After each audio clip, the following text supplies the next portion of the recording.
Hai guys, selamat malam. Selamat malam untuk para rekan-rekan mahasiswa.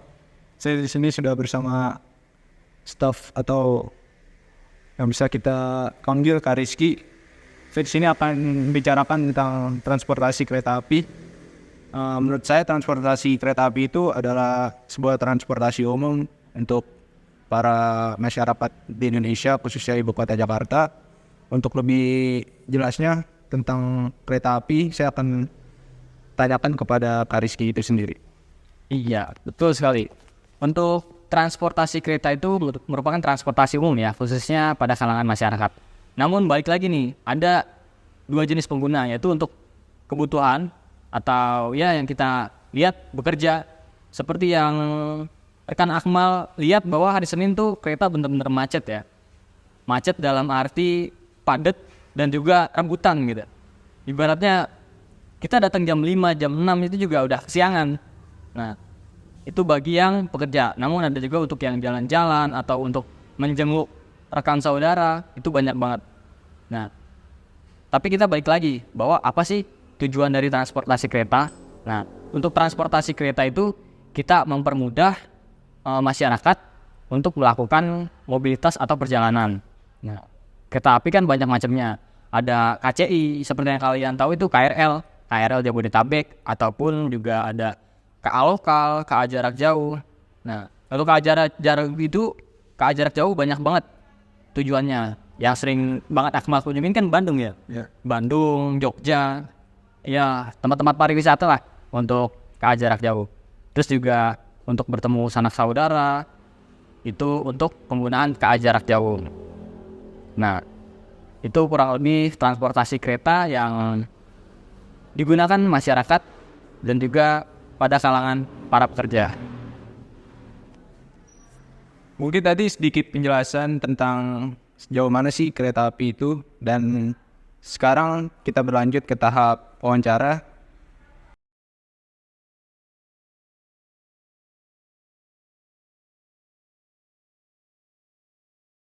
Assalamualaikum warahmatullahi wabarakatuh. Saat ini saya sudah bersama salah satu staf dari Kereta Api Indonesia.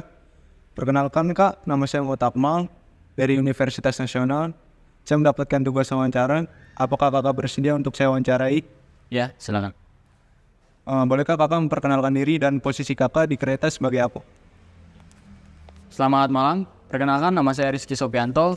Saya bekerja di PT Kereta Api Indonesia sebagai petugas negatif cek listrik aliran atas Daup 1 Jakarta. Sudah berapa lama sih Kak Kakak bekerja di kereta api? Saya bekerja di PT Kereta Api Indonesia kurang lebih udah baru 1 tahun. Apa sih Kak yang membuat Kakak tertarik untuk menjadi seorang teknisi listrik dari kereta api? Untuk ketertarikan saya itu dimulai setelah kerja pada saat lulus SMA. Pada saat saya kerja, saya berpikir bahwa sebenarnya mode transportasi itu bakal berkembang dan juga banyak jenisnya, dari mulai kendaraan bermotor, lalu roda 4, mobil, bis, LRT, MRT sampai kereta api. Nah, untuk kereta api saya berpikir bahwa peluangnya itu cukup besar. Dan alhamdulillah pas banget ada rekrutmen, saya mendaftar, ikut seleksi, lalu alhamdulillah lulus. Kan Kakak sebagai seorang teknisi listrik KAI, bagaimana sih Kak alur sehingga kereta bisa dapat aliran listrik? Untuk alur aliran listrik itu kita memiliki kontrak kerja atau yang kita bayar itu dari PLN sumbernya. Sumber 20 kV. Dari 20 kV diturunkan dengan peralatan traksi listrik kita jadi 1200 AC, lalu dari 1200 AC menjadi 1500 DC. Nah, dari 1500 DC itu masuk ke plusnya, sisi plusnya itu melewati HSCB. Nah, dari HSCB lalu disalurkan lagi sampai akhirnya dipertemukan atau dialiri lewat kawat troli, dan untuk negatifnya itu masuk ke panel negatif. Lalu bagaimana sih Kak untuk memastikan pasokan listrik itu tetap stabil dan aman di kereta api? Untuk memastikan pasokan listrik tetap aman dan stabil, kita mengecek dengan rutin ya. Justru karena kita perawatan dengan rutin itu, maka keadaan peralatan kita, gardu traksi kita, dan juga jaringan kita di lapangan itu bakal teramati dengan baik. Dan kalau ada urgensi yang mesti kita perbaiki secara tiba-tiba atau secepatnya mungkin, itu langsung kita tindak. Nah, apabila kita menemukan yang bisa ditunda dengan pertimbangan urgensi yang ada, itu maka akan dilanjutkan dengan kondisi yang sesuai. Lalu apa sih Kak langkah-langkah yang diambil dalam proses perbaikan jaringan rusak di tiang jalur kereta? Untuk perbaikan di tiang jalur kereta itu kita balik lagi ya, pasti ada perawatan rutinnya. Begitu juga di lapangan dengan tiang-tiang yang ada di sepanjang jalur rel pinggir kereta. Nah, itu kita juga ada perawatan rutinnya 2 mingguan, 1 bulanan, 3 bulanan, 6 bulanan sampai 1 tahunan. Jadi kita akan mengecek bagian apa nih yang perlu diperbaiki gitu, dan setiap harinya pasti ada perawatan. Saya ingin bertanya, apa sih Kak perbedaan dari KA jarak jauh dan KA jarak dekat atau lokal? Untuk perbedaan KA lokal dan KA jarak jauh tentunya di jarak ya, di jarak yang ditempuh oleh kereta.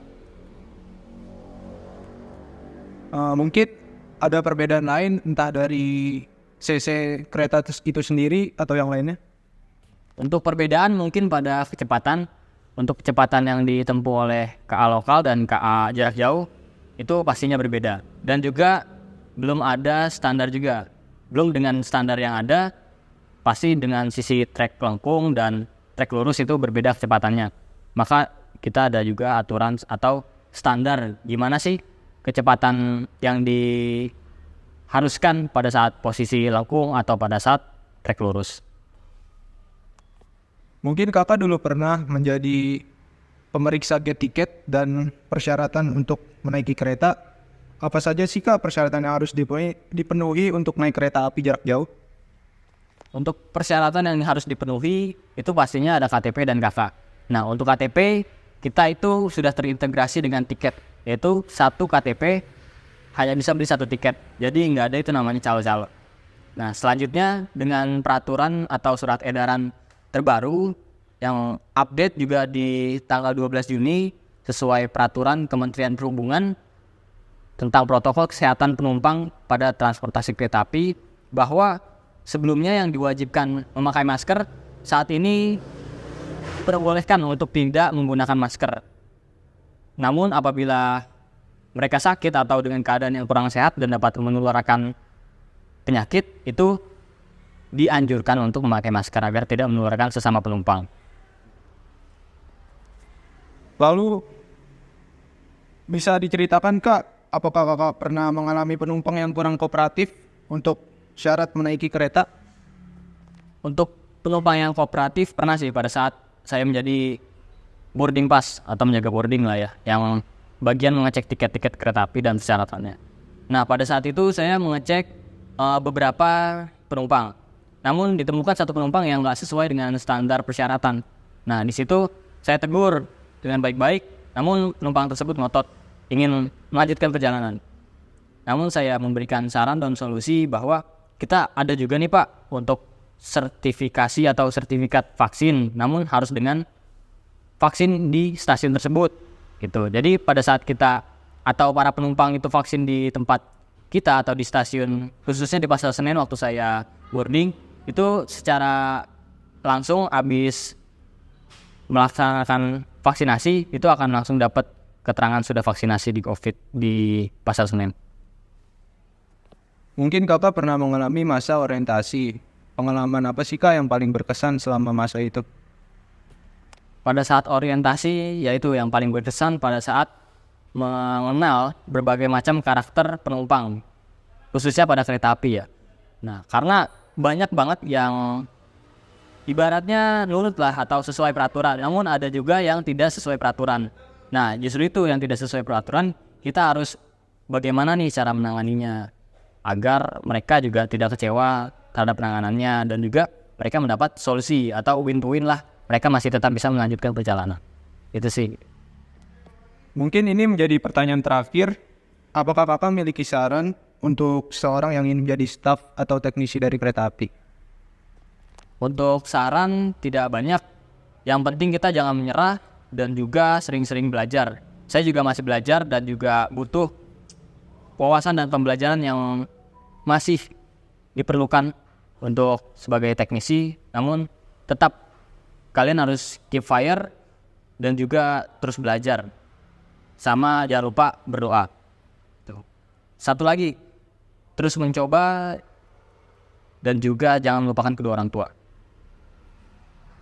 Baik, terima kasih. Mungkin sekian untuk wawancara kali ini, kurang lebihnya mohon maaf. Terima kasih untuk Kak Rizky yang sudah meluangkan waktunya. Semoga kedepannya karirnya semakin sukses. Wassalamualaikum warahmatullahi wabarakatuh.